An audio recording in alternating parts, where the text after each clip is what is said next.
Even when you die, your family's now going to be stuck with this burden. Stop the insanity today. Call my office now. If we take you as a client, I guarantee we'll cancel your timeshare or you'll pay nothing. Call for your free information kit. 800-462-3333. That's 800-462-3333. 800-462-3333. Jacob Albracht, Tommy Castor. This is Sports Daily on Wichita's #1 sports radio, 97.5 and 1240 KFH.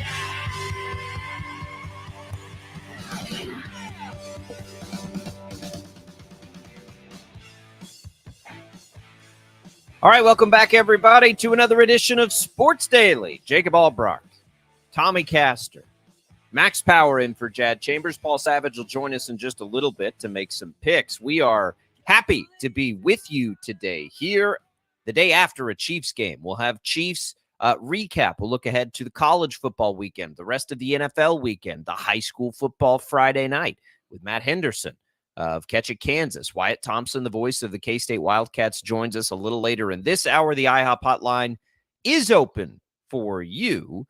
IHOP brings us that. How about the new Nashville hot chicken and waffles, golden brown Belgian waffle topped with 4 crispy chicken strips tossed in a spicy Nashville hot sauce. We are glad to be here with you today. Tommy, I feel your pain a million times over as the Braves go down last night. There were a couple of times where I thought they were going to get it for you, but they didn't. If you need more coverage now that the ALCS, NLCS are set, by the way, you can check out on the Odyssey app, John Boy Media's Baseball Today. That's available for you every day. But Tommy, that was tough. I thought they were going to get there. And they just, the Phillies, just like last postseason, are white hot. It was rough. And that Phillies lineup is extremely dangerous. Bryce Harper, Trey Turner, Nick Castellanos with 4 home runs in 2 games to close out the series for the Phillies. They did what they needed to do. And the Braves, that historic offense that they had all season long, the bats kind of went quiet. And then the pitching just really couldn't hang on. And honestly, Spencer Strider, I don't think pitched a terrible game. He got into a lot of jams. But then, it just really, he didn't get any run support. And that was a big issue in game 1. It was a big issue in game 4. And the Braves go home after winning more games than any other team in the regular season. And that's the way that postseason baseball works sometimes. It's always the danger, right? When you're built on offense, that an offense in baseball can go cold real fast. And so that, it's tough. It's tough. The Phillies are in. They'll take on the Diamondbacks. Rangers will take on the Astros. The Rangers and the Diamondbacks, sort of the upstarts here. The Phillies and the Astros, of course, no stranger to this, looking to go back to the World Series, but those series get going this weekend. Tommy, it was a Chiefs night. Let's begin there. Look, we said that if we didn't see enough out of the offense, we would become concerned. I saw enough out of the offense as far as moving the ball. I know they didn't do well in the red zone. It was a special teams clinic last night for the Chiefs and a really strong defensive performance. I thought probably their best defensive performance. Again, Denver has been scoring. Denver's issues have not been on offense. They've been on defense. And I thought Kansas City, they moved the ball enough, almost 400 yards of total offense, that I actually do feel like there was progress last night made with the offense. I think that there was. I think that it is okay to say that the Chiefs are having issues in the red zone. They had issues a week ago against Minnesota. They had issues last night in the red zone as well. And then I also think that, and I've mentioned it before, I don't know if there's a more frustrating team in the National Football League on 3rd and 4th and short conversion plays. And because we know that Andy Reid will not, I don't think, ever let Patrick Mahomes sneak the football. They have issues in converting on 3rd and short and 4th and short situations. And, sometimes I think Andy Reid gets in his bag a little bit, and there was a fake field goal try and just some other plays that really were kind of head scratchers, and especially down into the red zone. It's one thing when you're playing against a team like Denver that is clearly inferior. It's another thing when you get late into the regular season, into the postseason, you're going to have these short conversion opportunities, And I think it does concern me a little bit that they haven't found their groove on how to convert in those situations in a real and appropriate way. I didn't mind the fake field goal. I think as much as the public, I think it's one of those, had they converted, everyone would have said, oh, wow, what a brilliant play call. I liked the idea of it. I thought it was fine. And I think the risk factor was fine too. I'm with you. The red zone struggles are a problem, but at least they're moving the ball effectively. Look, they covered another number too, by the way, last night, barely, but they got it. That's 2 weeks in a row they've covered. This is the Chiefs we're talking. So now maybe we can buck that trend a little bit. But, look, the other part of this is, Tommy, like if the defense is this good, and I think that it is, right? It's oddly enough, their worst game came against the Jets, who, don't have Aaron Rodgers. But other than that, they've been solid all the way through against the run. Feel pretty good about their pass rush, right? You love the secondary, who did just an outstanding job now 2 weeks in a row. They shut down Justin Jefferson, and they held Russell Wilson to under 100 yards passing. The wind, of course, a factor a little bit in the game, probably not as much as we thought. And the Chiefs continued their style of throwing the ball. Of course, Kelsey was unstoppable. We should have seen that coming. Denver runs so much zone that Kelsey's just going to eat that alive. But, the big story, I think, and everybody felt the same thing, was Rashee Rice continues to look good. He's going to be the guy. I mean, I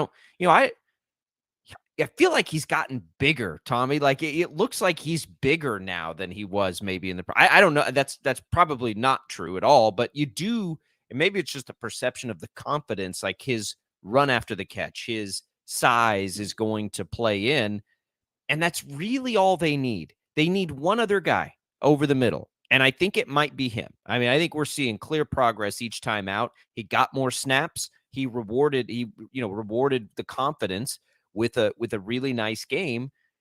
And I'm, they utilized the backs, I thought, in the past game better than they have in other games. So I think the offense is coming along. But if they're going to be this good on special teams and this good on defense, I mean, it doesn't matter. It's going to be fine. They won't need the offense to be what it has been in years past.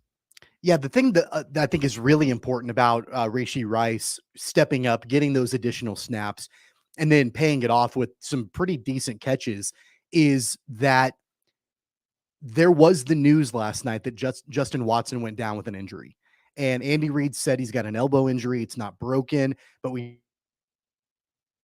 did see him leave the game. And, despite what everybody wants to say about Justin Watson, we've mentioned it before, there's clearly a trust factor between him and Patrick Mahomes. And so losing him, you're losing the guy. And I don't know how long he's going to be out for, but if you do lose him for any period of time, you're losing conceivably the guy that has maybe the most amount of trust outside of Travis Kelce that Patrick Mahomes has to catch the football. So if you've got Rashee Rice being able to step up, and I'm not suggesting he fills that role because they're different kinds of wide receivers, but to be able to earn those additional snaps and really see it come to light last night in the game, that's really important for them moving forward. The other thing that I think is, incredibly important to point out is that it was another game where Marquez Valdez-Scantling just was not around. I mean, he was on the field, but no catches, no yards, one target the entire game. And this is a guy that, they brought in last season to be maybe not the number one, but to kind of be that over the middle guy, that deep ball threat. It's not happening. Then,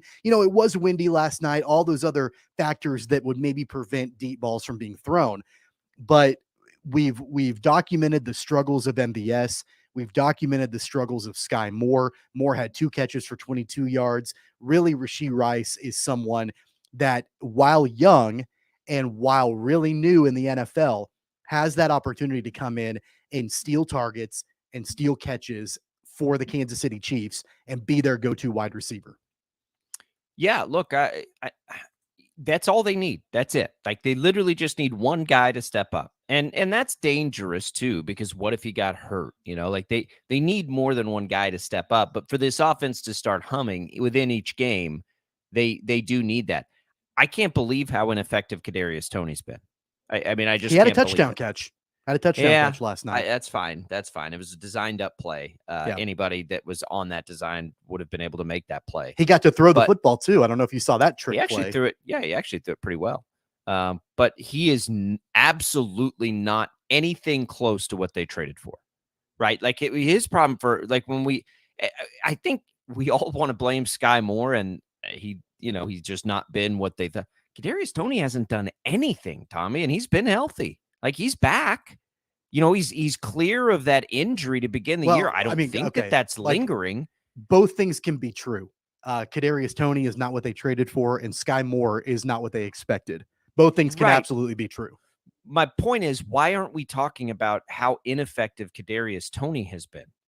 He doesn't. I think it's because he has been ineffective, but I think it's because there are other receivers that have been more ineffective. Like MVS has been more ineffective than Kadarius Toney. I think Sky Moore, I don't want to say he's been more ineffective, but he's up there. And you know what? I think that's been the big Achilles heel is that, I mean, think about when I go back to after the last preseason game, I think, and right before the opening game, when the Chiefs released their depth chart. And it was clear on that depth chart to start off the season, the receivers that were the ones were MVS, Sky Moore, and Kadarius Toney. Those were the three that were listed. Those three are doing nothing collectively and individually. None of them are. So that's why it's been a breath of fresh air last night to see Rashee Rice take a step forward. But man, like the ones that the Chiefs documented as being the ones, all three of them have done nothing. Kadarius Toney has 5, 1, 2, 5, and 3, but his yards, like his average yards per catch, are next to nothing. I don't know. I think that, MVS, I guess I'm looking at my own expectations here. And MVS started the year okay. He's just like, he's disappearing now. He has three catches. He's gone. He's gone 3 2, catches in his last 1, 1, 0. Yeah. 3 and 4 weeks is not going to work. Sky Moore, I think we probably all just expected too much of. He and Mahomes, like Moore has opportunities. He and Mahomes just can't get on the same, but they're always just a tick off. But I don't think that, like, I still think he's a part of the plan. MVS may not be.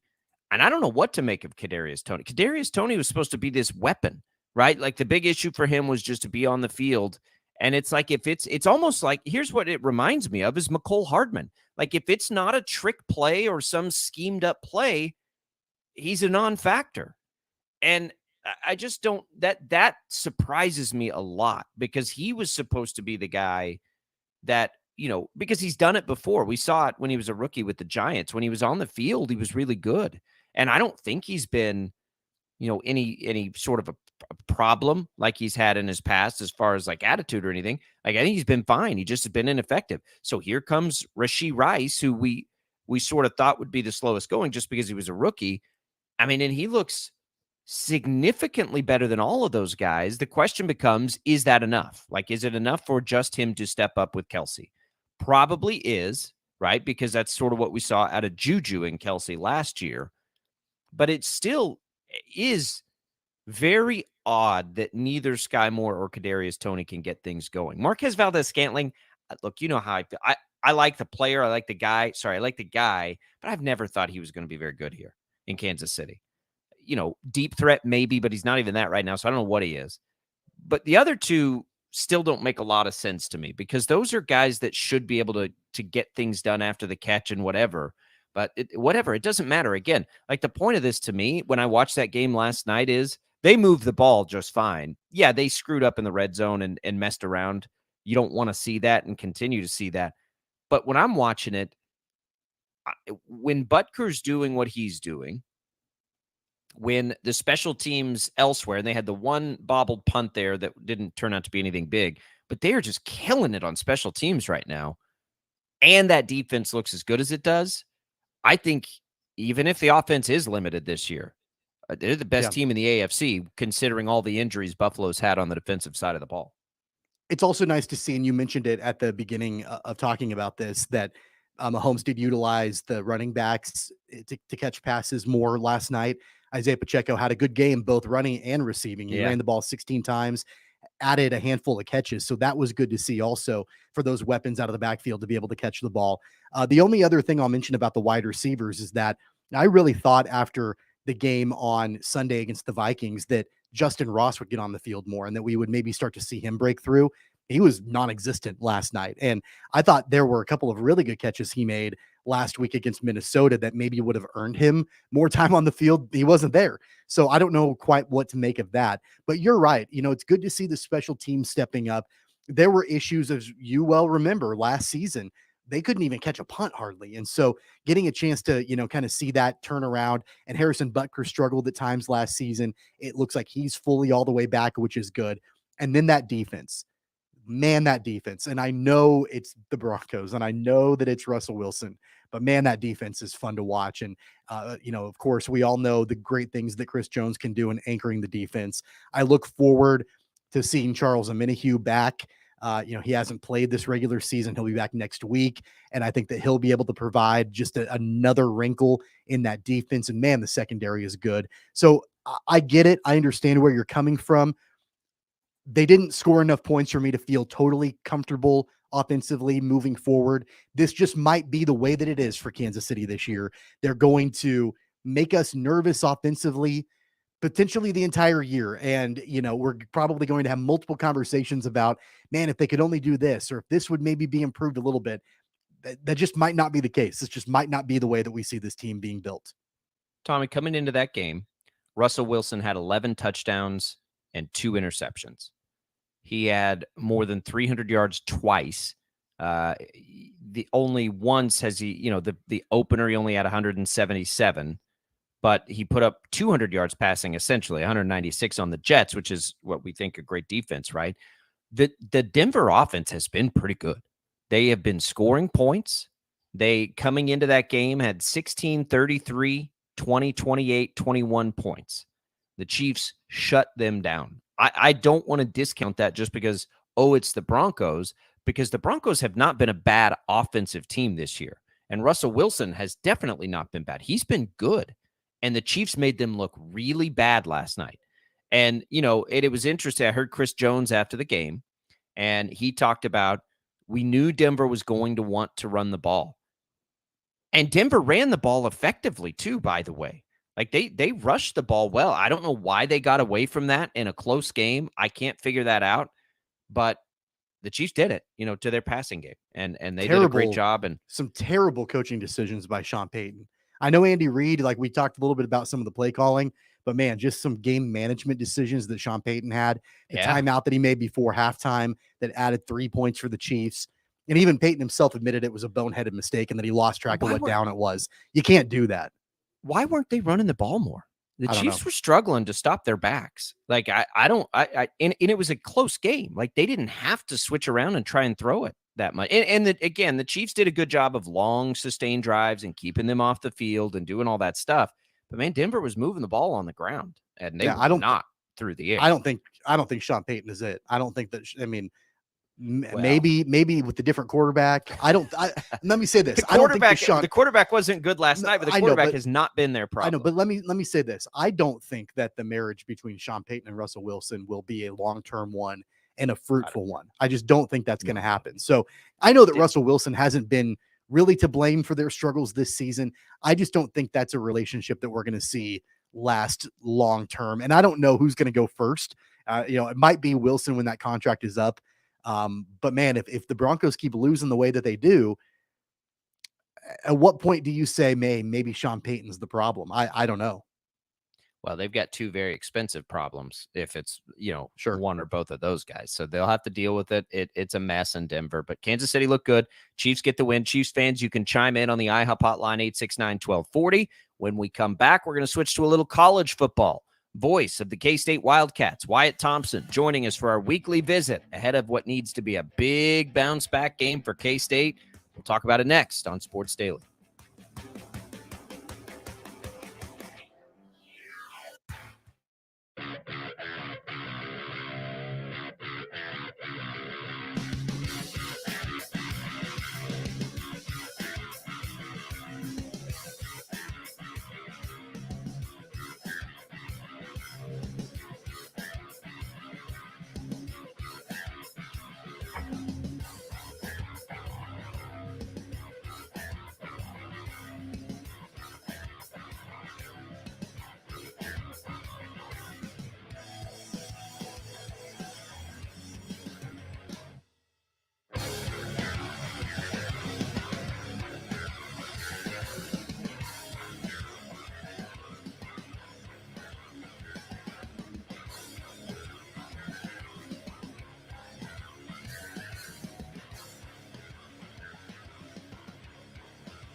for commercials are over. Dude, I haven't got all day. 869-1240. Time to get busy. This is Sports Daily on KFH.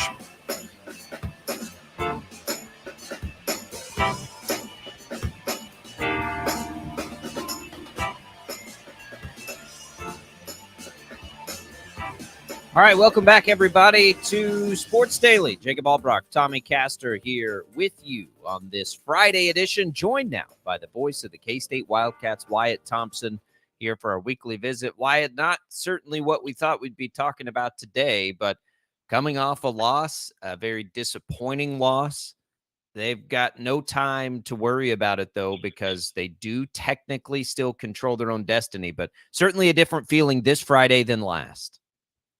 Oh, without a doubt. It was a really frustrating night on so many levels. I think when you look at it, I think a lot of people thought that Oklahoma State was down and out. And I understand why they thought that. But I've been down there many times, and I knew that, or I felt like anyway, maybe it's probably safer to say it that way, that they were going to fight K-State. I love their plan. I mean, they were playing loose, and we saw a lot of different plays early on that help them in that first drive, and you get down early. Then you're down 23-7 early in the third, and you just probably at the end of the day make too many mistakes to really have a chance to win. And yet they were in the game with 9-10 minutes to go. It was an odd game and a lot of things to clean up, frankly, this week, without a doubt. White, I've always felt like, and I know you feel the same way about how good of a game planner Chris Kleiman is, and being able to eliminate those distractions going into hostile environments and all of that. There were, and you mentioned a couple of them, some self-inflicted mistakes on Friday night from the Wildcats that, obviously Oklahoma State had a good game plan, but there were some things that Kansas State did that certainly didn't help their own cause. What do you make of that? Do you think that's just an anomaly, a one-game thing when you're on the road in a weird hostile environment in Stillwater, or are there some things that could potentially be concerning moving forward? Well, I think there are some things that you have to be concerned about, if I'm being totally honest, because let's just kind of say it here, okay? Will Howard had a poor game for him. He just did. In addition to that, K-State had a really difficult time of getting receivers any kind of space at all, whether it was against man or whether it was against zone. And that's been an area that's been a little bit troublesome all year long. And then thirdly, I think you'd have to say that the offensive line has not played to the level this year yet that I think all of us thought that they would. So you put all of that together, I think it's probably a formula where you're going to see some ups and downs. And we've seen that. We've seen the team be pretty good most of the year on long sustained drives, but they don't necessarily have a lot of shock plays. And you kind of figured that was going to be the case without Deuce Vaughn, right? Or at least that's the way I saw it. But I thought this team would be much more consistent in the offensive line play at running the ball. And I thought even with losing, Cade Warner and Malik Knowles, with Will Howard's experience and with what they thought they had in Keegan Johnson and those kind of things, Ben Sinnott, that the pass game would be pretty good, but it's been inconsistent. So there are lots of things to work on here that, just being honest, it hasn't gone as smoothly as everybody thought it might, including me. Wyatt, when we look at that, I think there was an overreaction, certainly among some loud voices, to Will Howard's performance. But I think there was a more general reaction of, why aren't we seeing Avery Johnson then in a game where Will was struggling a little bit, just to try and, if nothing else, mix it up, especially considering the fact that Will Howard was actually running the ball kind of effectively, which is in Avery Johnson's wheelhouse, especially as a young player. Sure. Well, you said a lot there, and I think, we seem to have this conversation every week, and I think the fans do too. I think I don't listen to all of the outside stuff all of that much, but you have to pay no attention to not hear some of it. And so I think a lot of people are saying, well, why not give him a series or two? Or why not use him in the quarterback run game in Stillwater, kind of, which is what you did at Mizzou. All of that is fair. I don't know that I have a great answer as to why, though, that they didn't use him the other night, other than what I have been told by Coach Kleiman, and that is that he talked to Colin Klein about it during the game. I think they talked on the headsets about it, and through the conversation, decided that it wasn't the best thing at the time. And I don't know that I have a better answer than that. Now that leads to this. Will we see Avery Johnson on Saturday night? Well, I would like to say yeah, but if I'm being 1,000% honest, I kind of thought we would see him in Stillwater too. So I'm not sure. I'm I'm not the coach, and I don't necessarily have the perfect answer here, but I do think and understand, why the fans want to see him in certain situations. I get that. But for whatever reason, and, they keep saying that the red shirt thing is not a factor. And so to me, what that says, tell me what you think, but what that says is I just don't know that they wanted to put him in that environment in that particular moment. That's about the best I got. Sorry. Yeah, Wyatt, I think following up on that a little bit, I mean, we obviously know the different kind of wrinkle that he can give potentially that offense and the skill set that he brings to the table.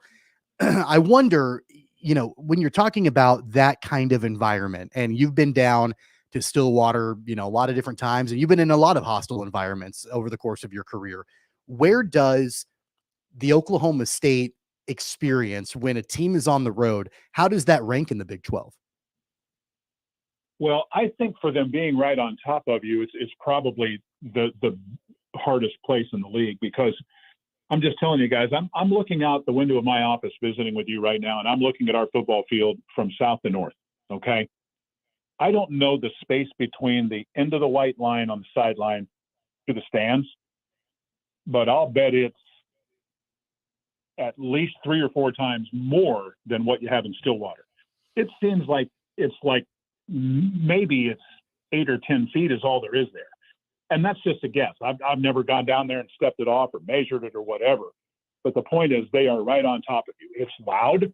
And I think if you go back and talk about some of the things we did earlier, a lot of places are loud, and you're right about that. But with the paddles and the noise and that, there was a play in the game that kind of, for me, tells you how difficult it is there from time to time, where I think K-State had I'm going to say maybe a 4th and 4 that they were going for, or something to that effect. And all of a sudden you see Will Howard looking to one side, and Hayden Gillum snaps the ball. And so who's at fault there? And I'm not trying to put blame. I'm just trying to make the point that the communication there is difficult, even when you're going with, almost no verbal communication. It's all, hand signals and whatever it might be. It's still difficult there. It is, in my opinion, the hardest place to play in the league, with them being right on top of you, if that fan base is into it. And frankly, they were into it. There's no doubt about that. I've brought this up this week, and I saw it. Mike Gundy's won 8 out of his last 9 at home as an underdog, and they'll be that again this weekend, by the way, against KU. So as we look forward to Tech, and we're looking at Will Howard, he's thrown an interception in every game this year, and a quick start, but 1 touchdown to 4 interceptions the last 2. And I think Will Howard is the guy, right, to get them where they want to go, and they control their own destiny. But I am so curious about the emotional pulls that have to go on for a guy who has done so much for this program, who was such a great story last year, but who has struggled for the last 2 weeks now, and how you balance rolling with that guy that you have so much confidence in while he's struggling. How does that, any perspective on how that has to play out just emotionally, because that's got to be tough for the coaches to see that and not be able to help him or make a change or do whatever it is they decide they need to do. Yeah. Well, you covered a lot there, and let's kind of start with Will. From my perspective, I think that's where you got to start. And I think you bring up some really good points. You know, he has made some bad throws. I think what I would send your way here is, and this is just my personal theory, as I said before, you know, the offensive line has probably not played to the level they wanted to. Probably same with the receivers. I think personally that puts a little more pressure on Will to make plays. And I do think he's pressing some. And there's a very fine line there with being aggressive and then forcing into double coverage and some of the things that we've seen. I think we saw that pretty much on display last Friday night. So how do you fix it? How do you get better very quickly? And another tough environment this week against probably a better team, at least athletically. At least that's my opinion. I think there's a lot that goes into it. But in visiting with the coaches, I think the message this week is that they were hurt by the loss. I'm just going to tell you that it stings when you lose, especially when you're the favorite and people looked at you as a team right from the beginning that could compete for a league title. So there's that on the table. But it's past that, and maybe more importantly, it's like the message is it's okay. We're going to view the film, and we're going to have some very difficult practices and tough this week. But let's go back to being who we are. You know, trying to play mistake-free football, playing better special teams, just being better all across the board.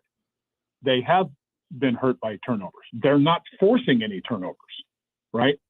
So there's a lot on the table there to try to fix. And I guess I'm just trying to say that I think Will, as the leader of this group and the quarterback, is trying to do a lot. And sometimes that kind of gets in the way.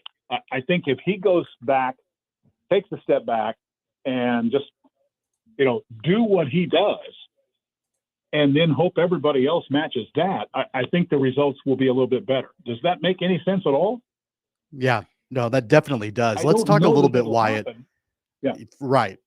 I was going to say, let's talk a little bit about Texas Tech, their next opponent down in Lubbock. Yeah. I always like the anomaly, or I always like the analogy of the immovable object and the unstoppable force. And that's kind of what we've got coming up this weekend with Taj Brooks, the running back for the Red Raiders. He ranks 5th nationally in rushing yards per game, coming off a career high 170 yards on the ground against Baylor. And then on the flip side, we know about Kansas State's rush defense, that what they've been able to do against the run this season. What are you anticipating with that matchup this weekend, and then just what Texas Tech brings to the table in general? Well, I think Taj and their offense is really going to be a big story here.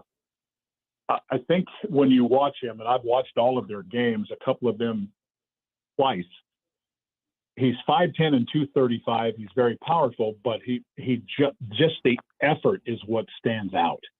And he is most difficult to get to the ground. He's one of those guys, you hit him at 4 yards and you think you're golden, and then he gets 2 or 3 more.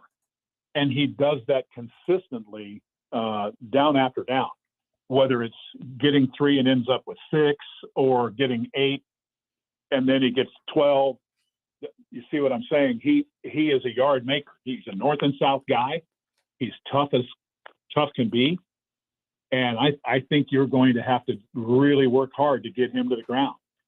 I think K-State's defensive front has been good. I think the linebacking play, even without Daniel Green, has been solid. So you hope that keeps you in the game. And yet this team is one that I think they have a lot of guys, receiver types, whether they're wides, slots, or tight ends, that they use, and they're solid too.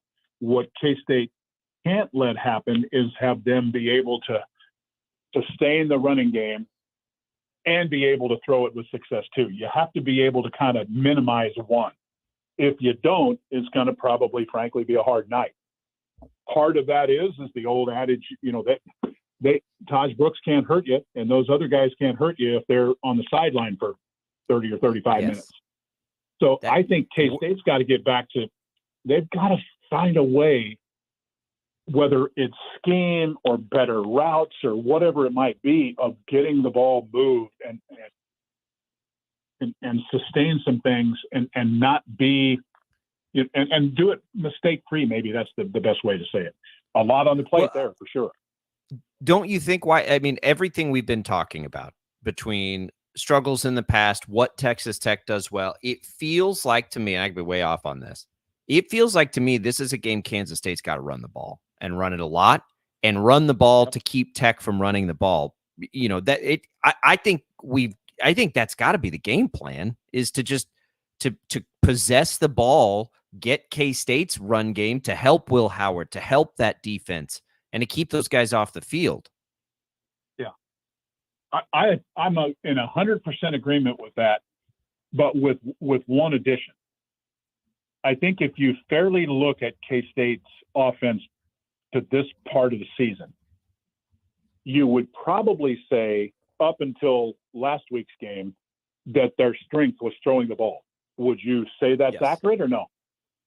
Absolutely. So what I'm saying is I think there is an element of being able to pass the ball to set up the run too. You have to have a little bit of time to do that. This is a team also that this kind of gets underplayed, under the radar, whatever you want to say. They have a couple of guys in that secondary that'll knock you around and good, pretty good cover guy. So some of those guys, whether it's Keegan Johnson, RJ Garcia, Jaden Jackson, whoever you want to name, somebody's got to step up and help. And it can't just be Will Howard trying to force it to Ben Sennett 11 or 12 times, right? For K-State to be what they want to be, I think everybody has to be better. And I mean that seriously. Coach has said this all week long, whether it's to the media or to his team.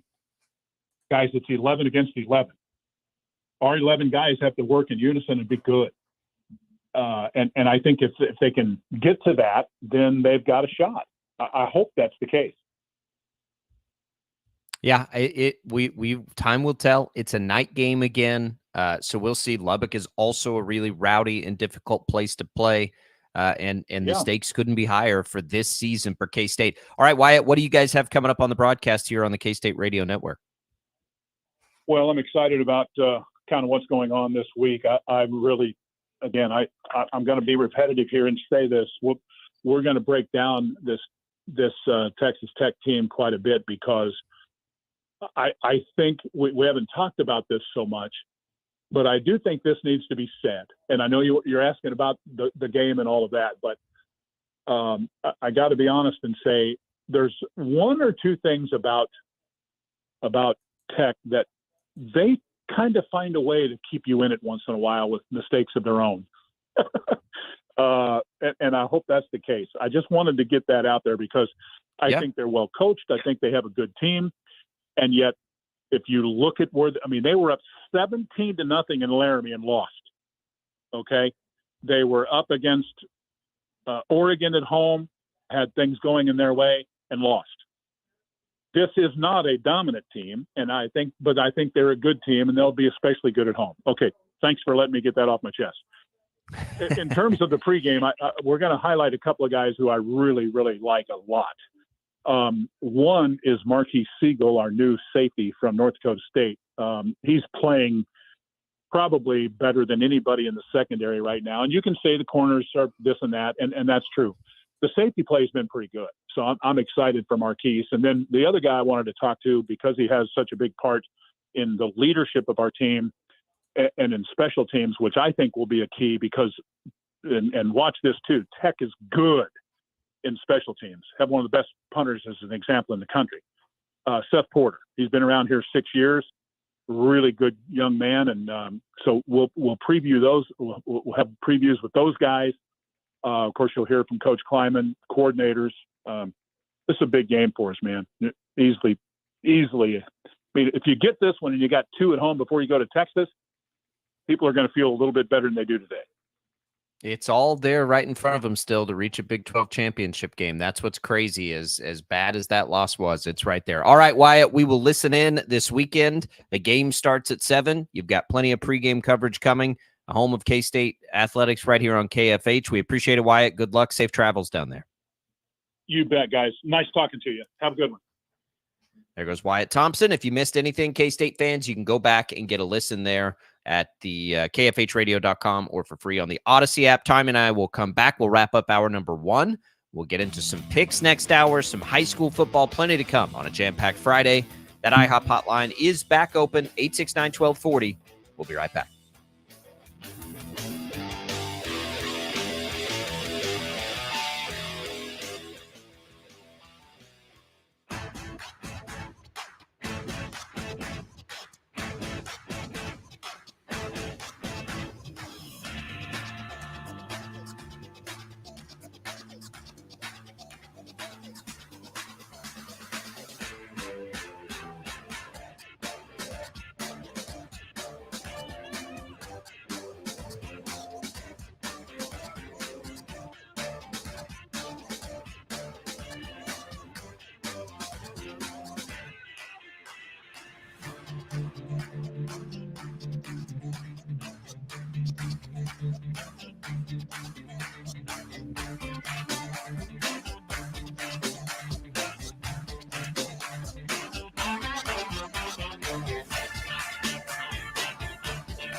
Oh, okay, take it easy. We're going on the air.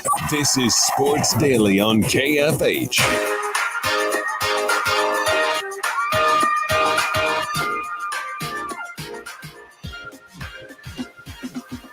All right, welcome back in, everybody. Sports Daily. Our thanks to Wyatt Thompson for jumping on the show, trying to provide a little perspective on an interesting time for K-State and the program and expectations this year and the future and all of these things sort of colliding in a disappointing loss in Stillwater.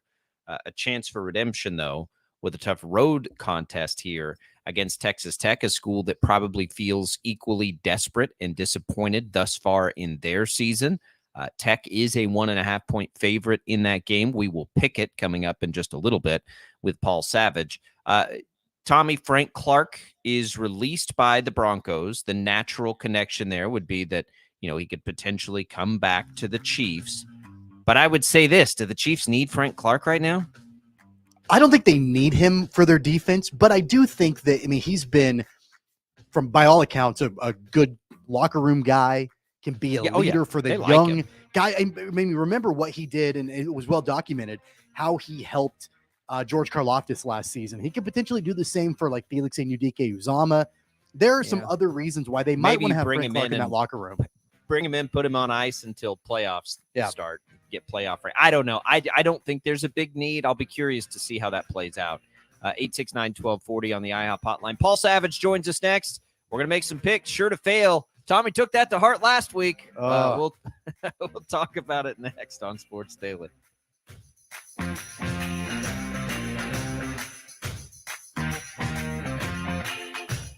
NFL Loud Mornings with Bob and Tom on 97.5 and 1240 KFH.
All right, welcome in, everybody. Hour number 2 here of Sports Daily. Jacob Albracht, Paul Savage, Tommy Castor with you.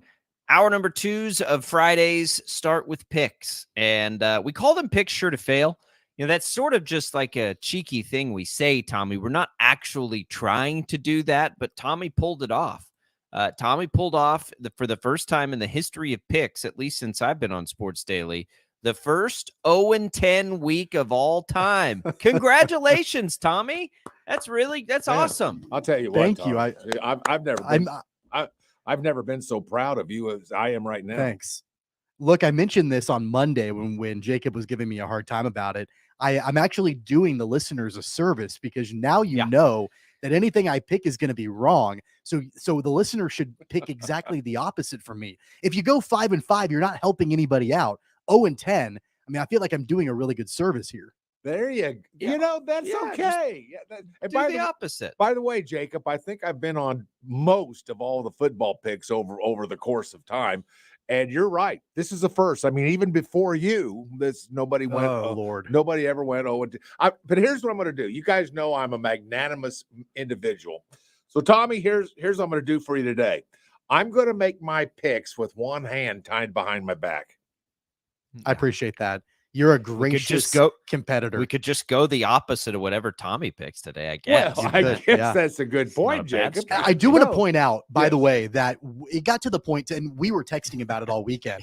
It got to the point where I was 0-9 going into Sunday Night Football, and I wanted to lose that last pick. Yeah, because 1-9 means nothing. Like that just means you're bad. 0-10 is a whole other level. So I was really rooting from that last pick to be wrong.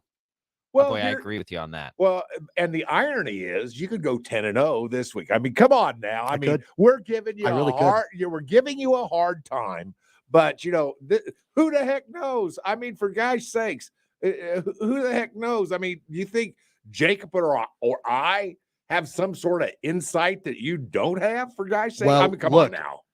I mean, you're the same guy, Paul, that you've made picks based on NIL money and the color of the uniforms they're wearing. I have. I do want to say, I want to make this bold claim right now that and I'm on record, we are live on the radio. You guys can hold me to this. All right.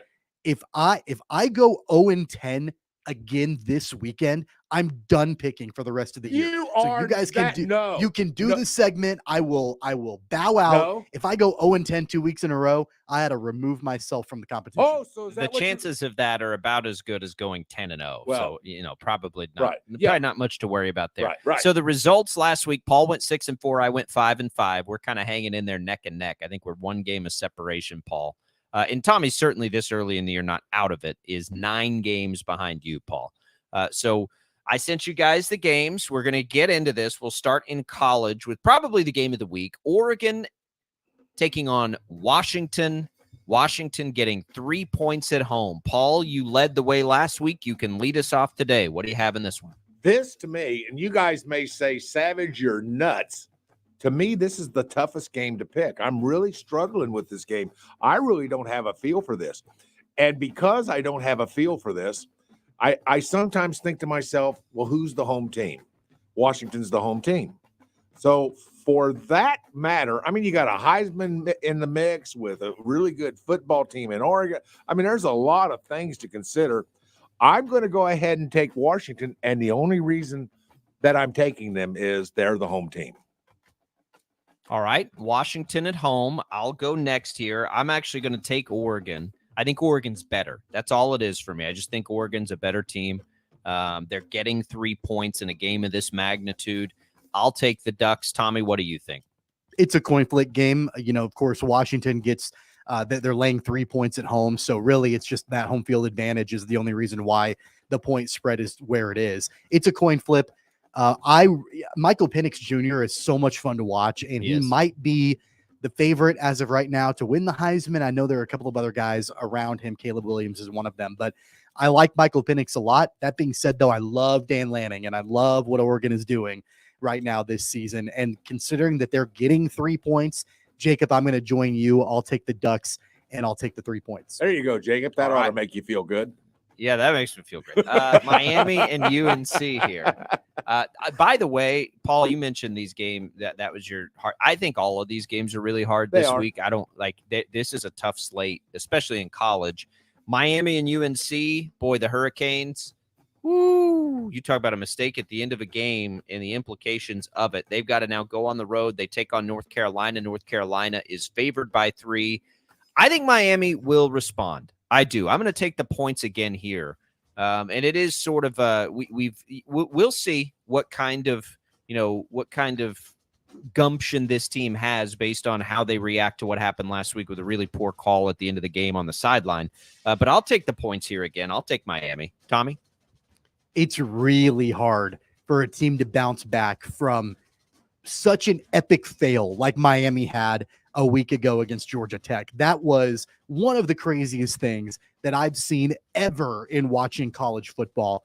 That's the sort of thing that can make a team completely fall apart for the rest of the season. And that you can always point back at when it all started.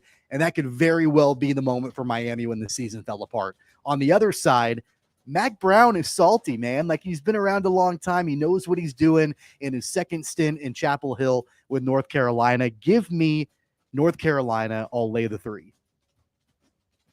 Paul? Well, my heart says Miami. And they're so talented. They run so well. I just think I'm going to go with Miami as well. I guess it's a sweep, right? No, I took North Carolina. Tommy. Okay. And I'm with you. I love Mac Brown too. Miami's got to respond to that. They're too good. That's what I'm thinking. That's what I'm thinking too. But by the way, North Carolina is really good too. That's not a knock on them. All right, USC Notre Dame. Notre Dame is favored by 3 at home. Guys, I have no idea what to do with this game. None whatsoever.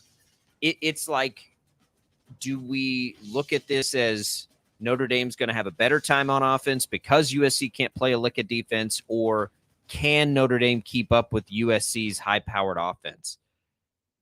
I'm going to just pick with my heart here in a rivalry game that's meant a lot to me as a young fan that rooted for Notre Dame. I'll take Notre Dame just for that reason. They're at home. I don't know. I mean, you talk about a clash of styles here, man. I'll take the Irish and lay the points with no strategy involved in that pick other than I'll just pick that one with my heart. Tommy? Again, it's another coin flip. This is a really difficult game to choose.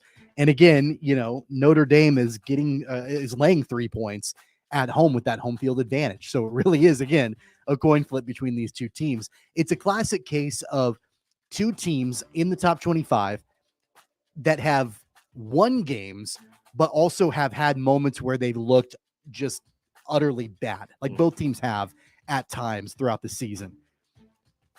I know this game is in South Bend, but again, I don't really have a lot of strategy in this, kind of like you, Jacob. Because it's 3 points, I'll take USC. I'll take the points. Sam Hartman's really good, Paul. Can he get enough offense going for them to keep up with that USC attack? This is one of the easier picks of the week, in my opinion. And part of it is when you look at these two teams and you go, well, first of all, Notre Dame's got the home field advantage. Secondly, both these teams have really, really good quarterbacks. But who's got the better defense? Was there any question in your guys' mind who has the better defense? Because I think the answer to that question would be Notre Dame. Therein, sure. I'm taking Notre Dame along with Jacob. And Notre Dame also has 2 losses. They can run the ball. That's the thing to watch. They average 191 yards on the ground. Can they maybe keep Caleb Williams off the field? Would be something to look for. All right, let's get to the 2 local games here. Kansas, Oklahoma State. Tommy, I believe you're up first on this one. Jayhawks laying 3 points on the road in Stillwater.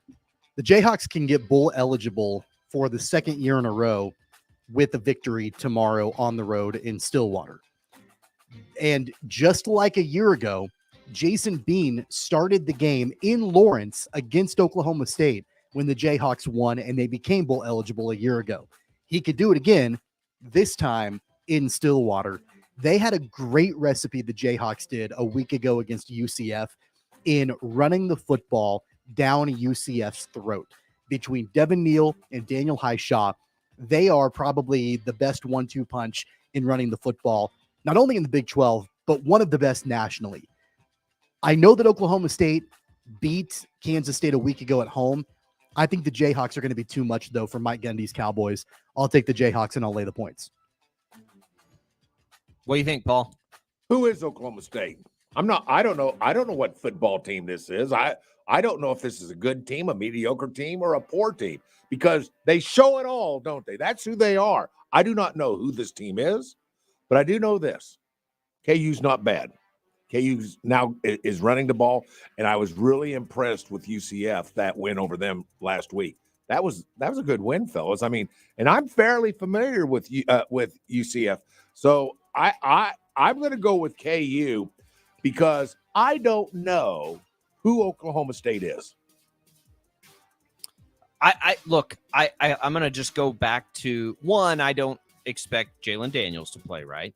I'm going to go back to what happened last week and what's happened historically every time that Gundy is an underdog at home. 8 out of 9 times he's won those games. I'm going to take the home points here.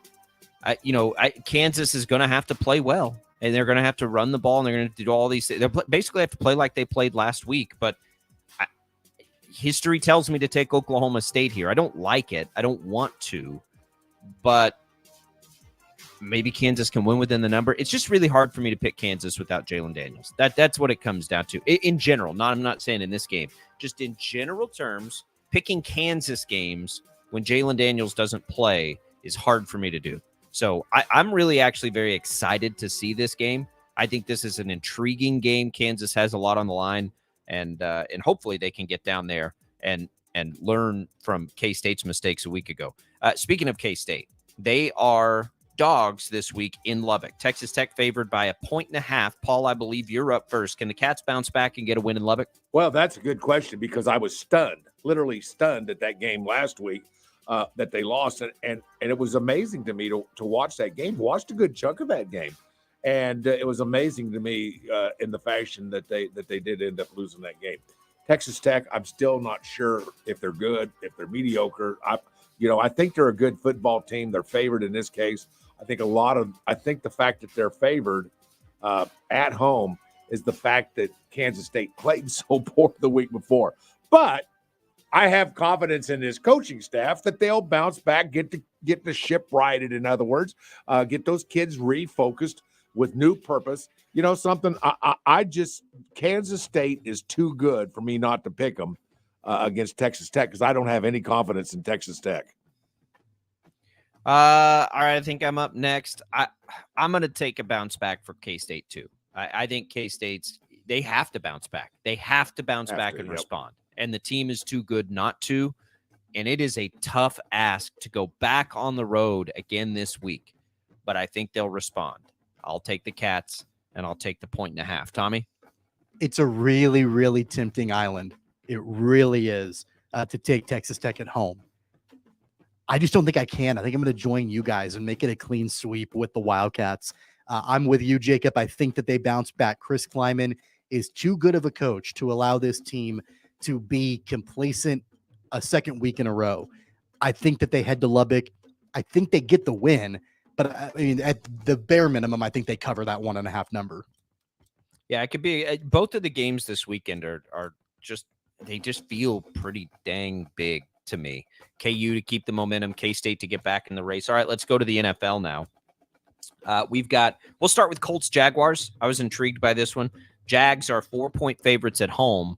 I don't know how much the Colts lose with Gardner Minshew. I love Anthony Richardson, but Minshew can allow them to do what they want to do, quite frankly, which is going to be to run the ball. Boy, this is a hard one. I'll take. You know what I'm gonna think? I think I'm gonna take the points. I'm gonna take the call. I'm gonna switch what I've got written down here. Jacksonville's coming back from 2 weeks across the world. I'm gonna take the points here and take Indianapolis in what could be kind of an ugly game, which is the way Indianapolis I feel like probably wants to play this game. I'll take the points here. I'll take the 4. Tommy? They've got a two-headed monster in Indianapolis now running the football with Jonathan Taylor back. And really with Jonathan Taylor back, Zach Moss had his best game of the year a week ago.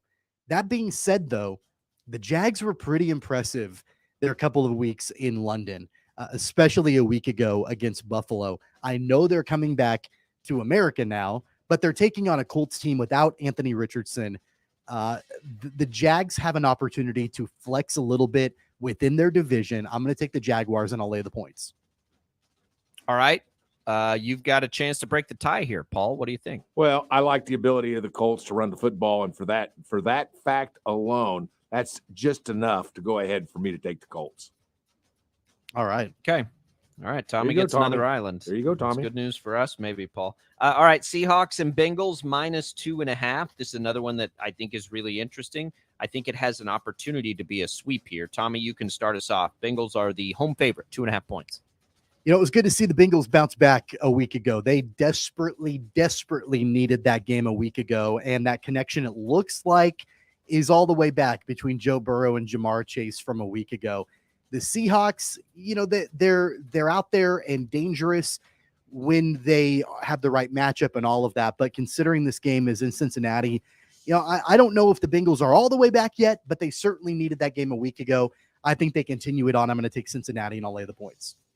All right. That makes me next, I think.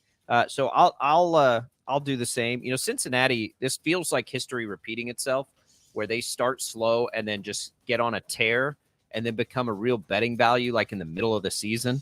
I will too take Cincinnati here. Seattle does get to come off the bye, but they got to travel. This is a big test for the Seahawks. I'm going to take Cincinnati, who's going to be desperate now for a little while to win all of these games. I think they can do it by at least a field goal. Paul, what do you think? You know, something I was going to take the Bengals too, and then I got to thinking, what are you two yahoos have already taken the Bengals? And I'm sitting there thinking to myself, Paul, this is the NFL. Anything can happen. You're going to get you're going to get some points, and you had a week off to rest up and, you know, fix some of the owies that are all over your football team. You know something? You may call me crazy, and I know you guys will. I'm taking the Seahawks. What do you think of that? I think I'm glad you did. I'll say that. All right. Okay. 49ers and Browns plus 9.5. Woo. Paul, I'm going to let you lead this one off. 9.5 points at home for Cleveland. Lot of points, fellas. Lot of points. That's what that is. 9.5 points. Thank goodness it wasn't 10.5, because I would probably at that point really consider taking the Browns. But the fact is, it's only 9.5. And the 49ers, you guys watch the 49ers lately? They're not bad. Did. They're not a bad football team. And if I was to say what area are they not really good in, I'm hard-pressed to come up with an area. They're pretty good in everything that they do. McCaffrey's really something special this year. I mean, and Purdy, you know, he's playing real well. He's going to end up being that big-time quarterback that I think he might be. I'll tell you what, guys. I might have, even if it was 10.5, still taken the 49ers. Guys, I can't turn my back on the 49ers the way they're playing. Hey, this could be covered by halftime, by the way. I'm taking the 49ers. Have you seen Cleveland's defense play this year, Paul? Oh, a little bit, I guess. They're incredible. They are fantastic. Now, this will be the greatest test they've faced. I don't think I'm not giving 9.5. I'll take the 9.5 points and that kind of defense to maybe ugly this up a little bit. And I don't have much confidence in Cleveland's offense at all, but man, their defense is good. 9.5 points. That's a lot. The problem for me is, can they score at all against a good 49ers defense? But I'm not going to do it. I'm not going to give 9.5 points. I'll take Cleveland. Tommy? Let's compare and contrast these two teams. Defensively, Cleveland has a really good defense. San Francisco has a really good defense. Offensively, San Francisco has a really good offense. Cleveland does not have a very good offense. And you know what? Look, Deshaun Watson has been banged up. They had to start their backup a couple of weeks ago. I don't know the status of Watson, if he's fully healthy, really what that looks like. We all know Nick Chubb is out for the season. They've really got some issues, I think, offensively. And the 49ers are just so complete. I'm going to go with Paul. I know it's a lot of points, but I'm going to take the 49ers and I'll lay that 9.5. Let's go backdoor cover. All right, Lions and Buccaneers. This is another interesting one. Bucs are getting 3 points at home against Detroit. I'm actually surprised this isn't a little bit bigger. Detroit, I think, is getting healthier. I don't know about Jahmyr Gibbs, but they should at least get Amon-Ra St. Brown back. They have been so dominant in the trenches. I just feel pressure coming on Baker Mayfield, and that makes me like the Lions here. I'm going to take the Lions, and I'm going to give the points there to the home team. Tommy? I love this matchup, and here's the reason why. I think I've been more down on the Lions than the general public, and I think I've been more up on the Buccaneers than the general public. And so this is an opportunity for me to put my money where my mouth is. I'm going to take Tampa Bay. I'm going to take those 3 points. I think Baker Mayfield has been underrated this year. He's been much better than people have really given him credit for. And, oh, by the way, he's still got a decent amount of weapons on that team. Give me Tampa Bay. I'm going to take those 3 points. Is Mike Evans playing? I don't think he is. I'll have to look. But I know in Tampa, I think Tampa's coming off a bye, aren't they? I believe they're coming off a bye. Paul, you get to break the tie on this. What do you think? Well, I mean, this is going to be the one game this week that I'm going to pick as a fan. I mean, I'm going to pick this with my heart because you guys know that since Hard Knocks, I'm a big, big fan of the Detroit Lions and Coach Campbell and what he's doing with that staff and with that football team. So I'm picking this as a fan with my heart, and I'm going to take the Detroit Lions. Am I confident? No, I think this is going to be a really good football game, and either team can win. And with 3 points to that, even a bigger factor. But I'm picking this one game out of the games that we're picking with my fandom, and I'm going with the Lions. I've got bad news for us, Paul. What? The Buccaneers are going to be in their creamsicle uniforms. I'm just seeing go now. Oh gosh. Can I switch? We could back? be in Can trouble I switch here. now? Yeah, I know. May I switch? No, it's too late. Too late. It's too late. Mike Evans, by the way, is questionable. If Mike Evans plays, we may regret it. But again, to me, it comes down to, can the Lions put pressure on Baker Mayfield? I think that they can. And we'll see. All right, Cowboys and Chargers, our final pick. Can the Cowboys bounce back in LA? The Chargers are getting 2 points at home coming out of the bye week. Tommy, you can finish this thing off first. Chargers 2 at home. What do you think? I think this is the most difficult NFL game to pick out of the 5. Hard game it's to pick. Really, really hard because both of these teams at times have completely underperformed and underdelivered, but they both have a significant amount of talent. For the Cowboys, we know defensively they do, and then just what the Chargers have on their roster, and then of course coming off of a bye, getting a little bit healthier. Man, I guess I'll take LA and I'll take the home points. All right, taking the home points, Paul. A couple of weeks ago, I would have taken the Cowboys, no question about it. Both these teams are good. This game is in LA. The Chargers are getting 2 points. What's not to like about that? I think it's going to be a heck of a game. All right.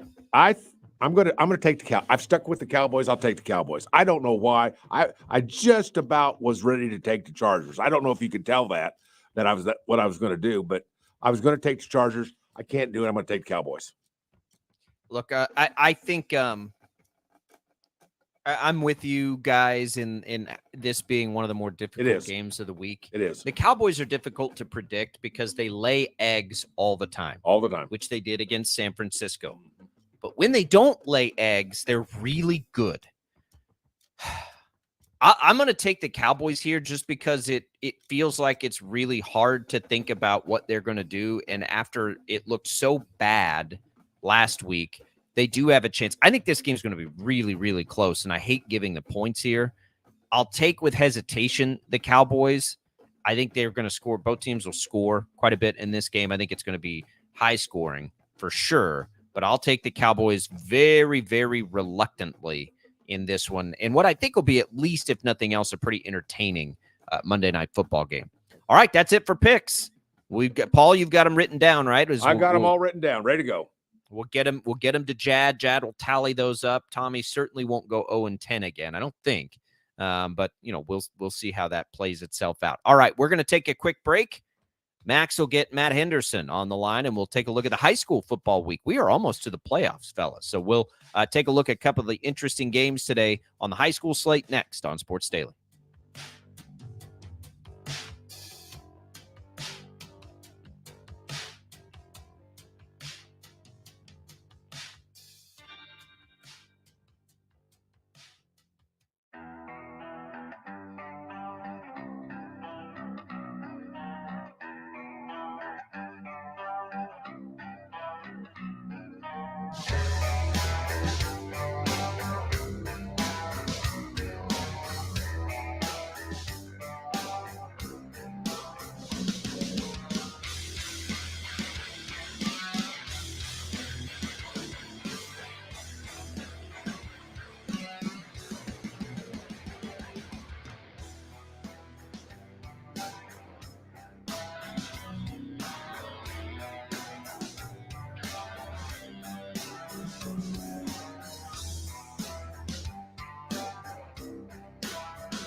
you want to hear this. Sports Daily is on KFH.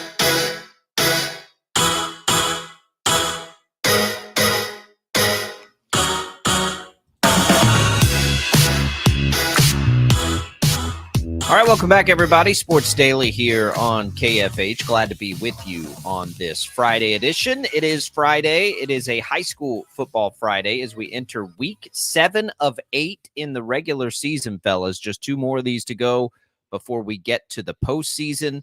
We're joined by Matt Henderson, executive producer of CatchItKansas.com. And we've got one coming this week, Matt. I'll start. Look.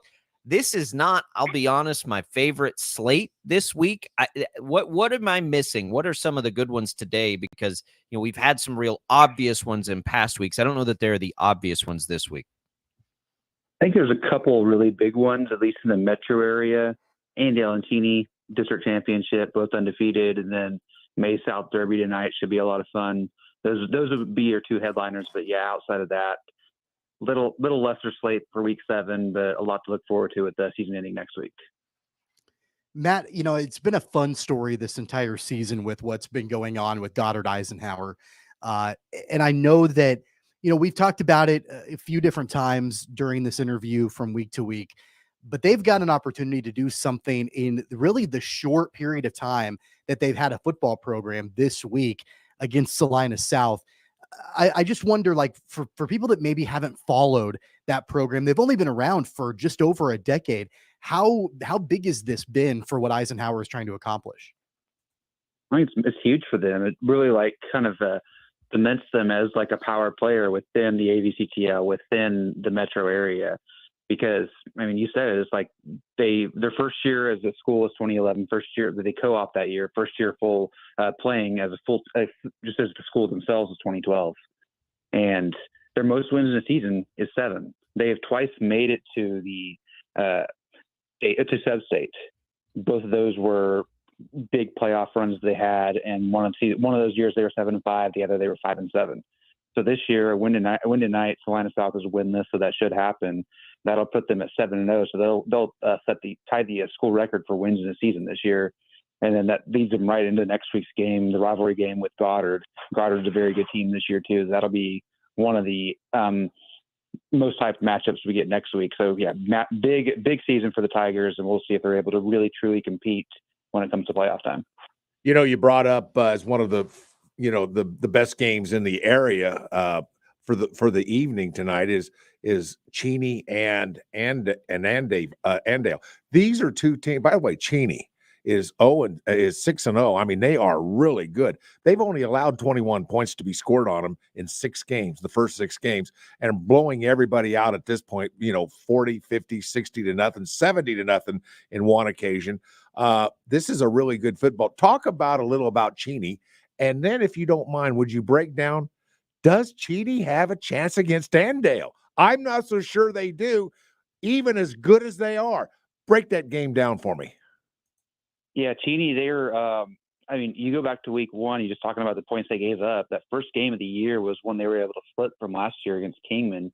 Kingman has not lost since, and Cheney just dominated them 34-7. Kingman was dealing with some injury issues that week.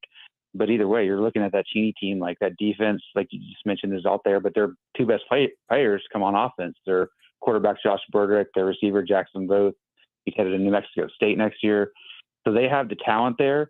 It's really a matter of, like, with Andale. Andale, they've shown a little bit of vulnerability last week. They didn't blow out Wichita Collegiate, which maybe you would have, maybe you wouldn't have expected that. Collegiate also a very good team. But Andale, it's one of those things that Andale just controls the game. And if that's they're able to do tonight, and just keep Cheney's offense off the field, they can just have sustained long drives, end it in points, and they can just do a grinded out win, like a 28-14 type of game. I think Andale would take that. You kind of look at it like the Chiefs even last night, team where it's they're going to go out there, they're going to probably win, but it's not going to be pretty. That could be what Andale does in a game like this against another very good team. Okay, so the other big game you mentioned there, Hendo, was Derby Mays South. Derby's had quarterback issues. Both of these teams are good. We know they're going to be good. They're always good. What are we looking at in this matchup?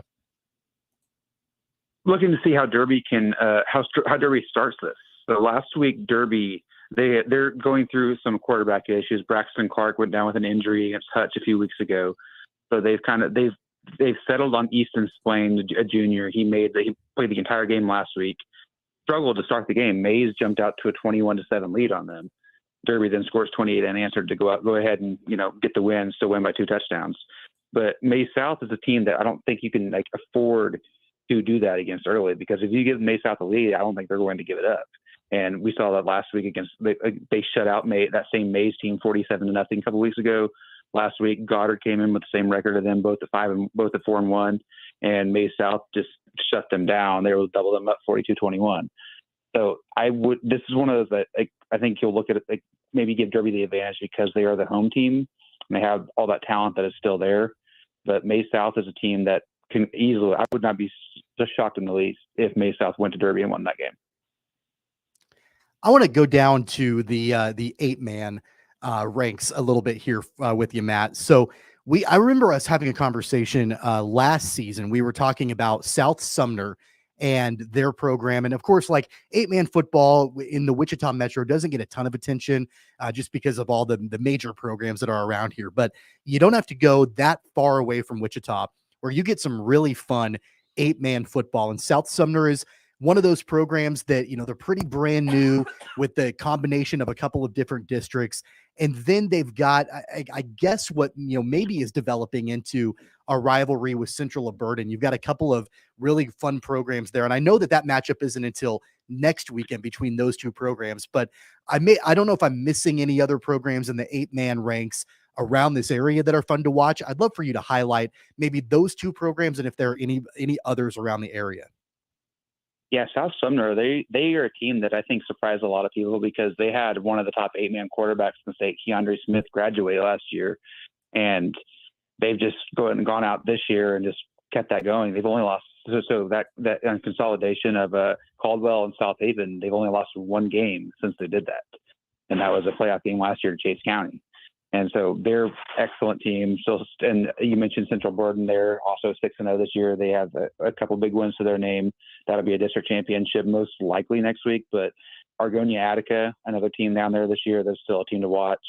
They're 5-1 right now, and they play South Sumner tonight. You go up north, Canton Galva is a team to watch. They're Mound Ridge this year. They're moving back up to 11-man this year, but they're 8-man team. They have some very impressive wins to their name already.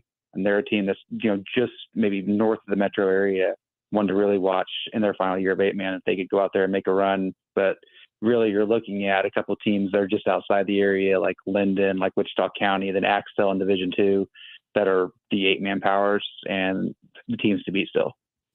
Hendo, we haven't talked about the Wichita City League here in a little bit. I just want your general impressions.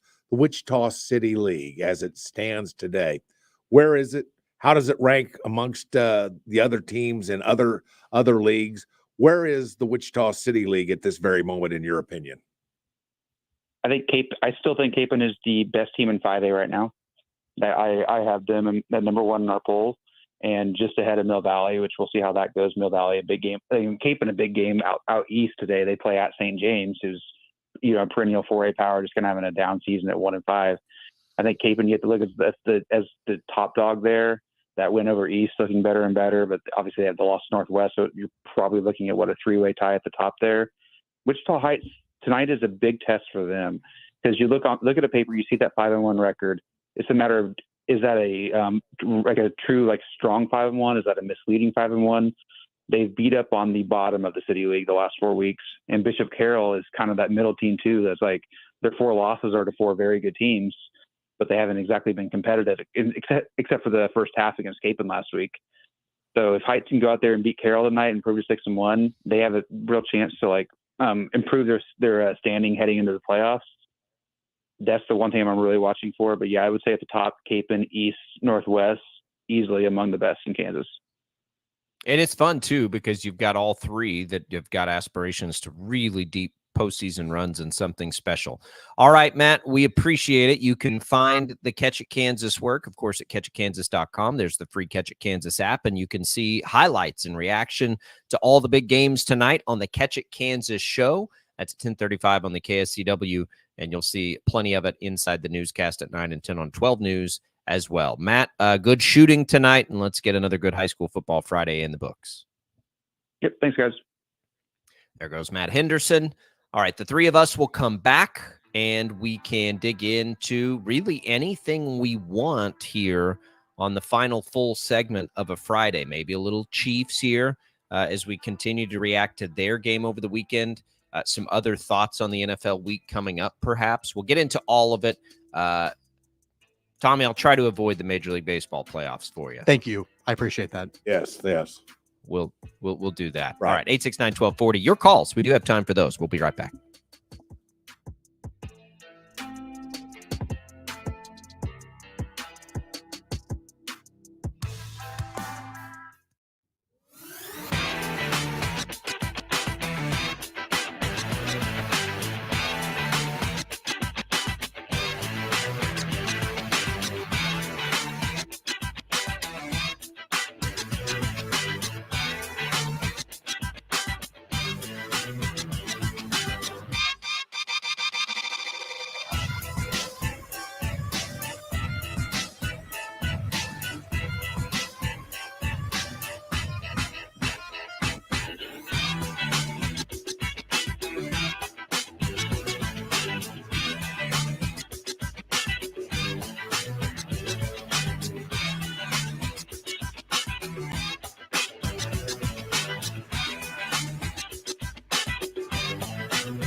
Back to the sports talk. All right, let's do this thing.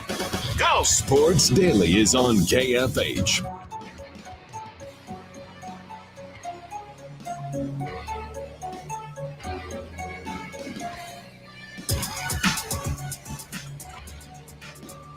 All right, welcome back in, everybody. Sports Daily here on KFH. Jacob Albracht, Tommy Castor. Glad to be with you on the program today. Guys, a couple NFL notes. Daniel Jones is out. Just saw that. Not that we thought the Giants had much of a chance.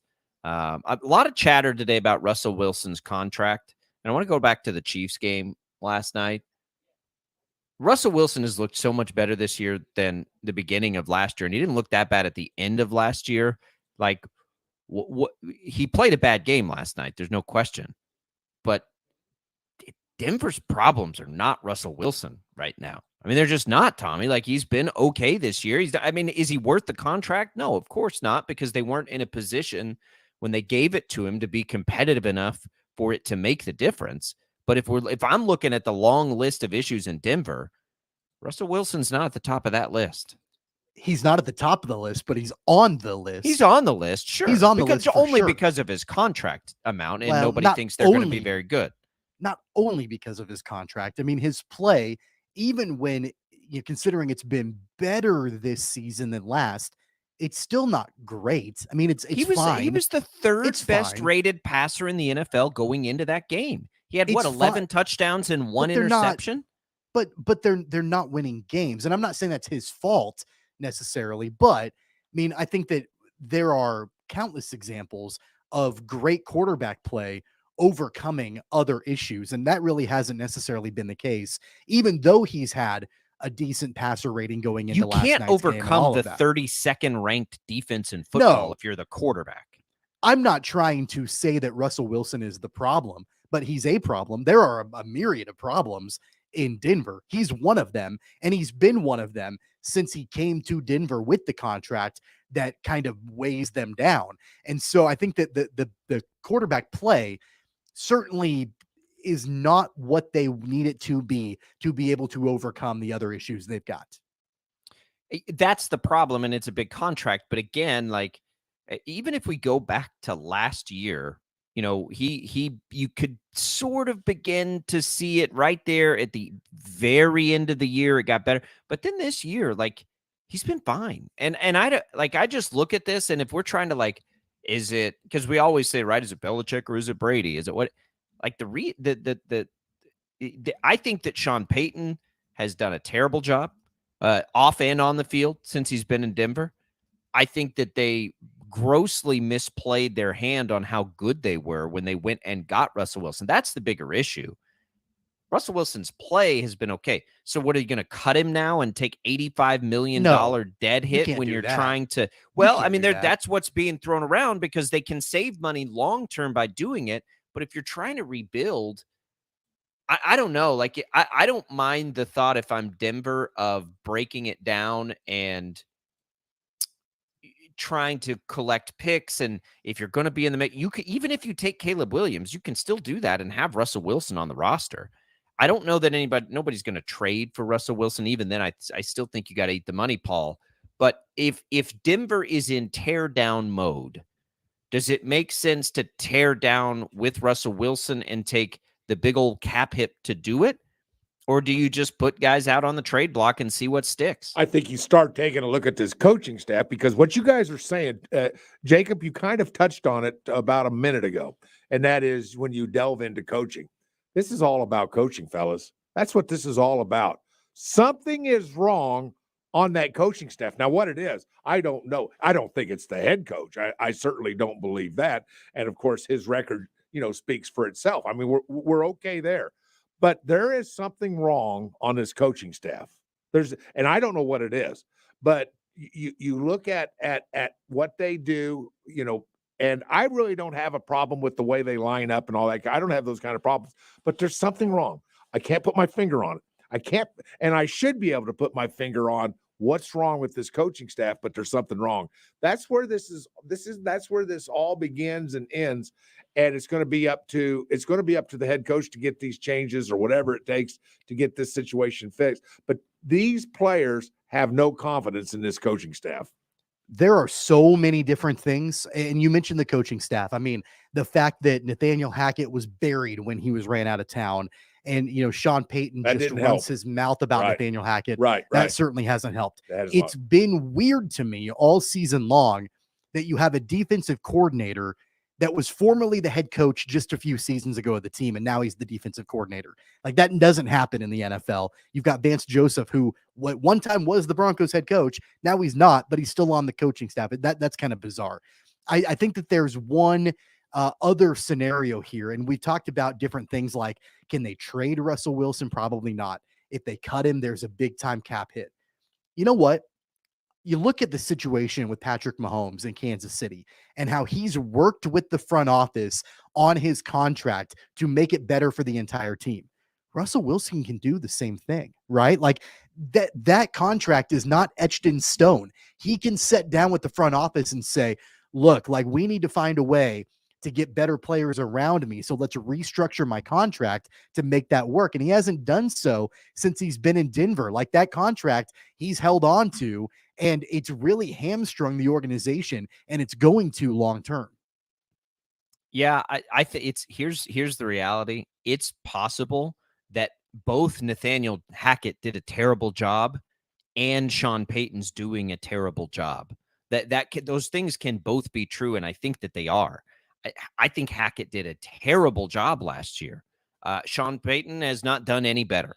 And we see some of the talent on that team, and like, you feel for Ben Powers, right? And all these things that go, but the defense has been the problem, guys. And last night it wasn't. Last night the offense wasn't good. And I thought that was a game plan issue because I thought they were running the ball and they never should have stopped. They never should have stopped running the ball. And in fact, they probably in McLaughlin, along with Javonte Williams, found even more of a running game than they had to begin with. Javonte Williams looked fine and McLaughlin's good. Like, why did they not run the ball 30 times or at least make the Chiefs stop them?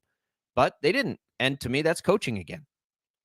I want to point out, as we get off topic here very briefly before we go to our final break, according to multiple sources, including Adam Schefter, Deshaun Watson is out on Sunday. He will not be playing. PJ Walker will be starting for the Browns. How many points let's see what the line is. Can I get like 12.5 points now? I was a bet for that. Deshaun Watson's not playing well anyway. I don't know how much that matters. That was probably a dumb decision by me to put that much credit on the defense, but we'll see. You never know what'll happen here. All right, let's take our final break. We'll come back. Very busy weekend coming for you. We'll get you the game details on K-State, KU, all that good stuff when we return on Sports Daily.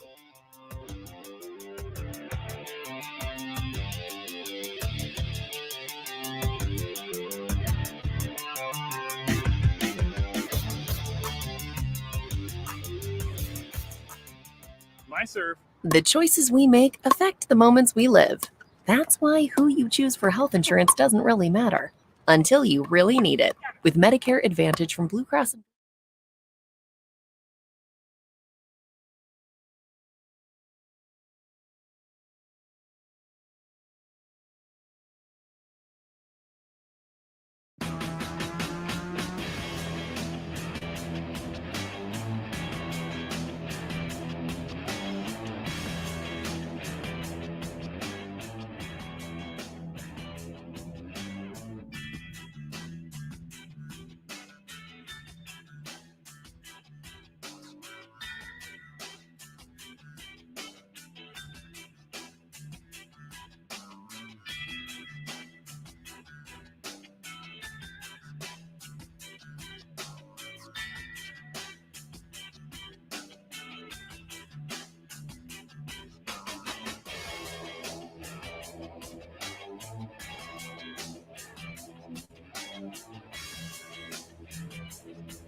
Russ, good luck on the picks. Paul, good luck tonight with some Friday night football to your East High Aces.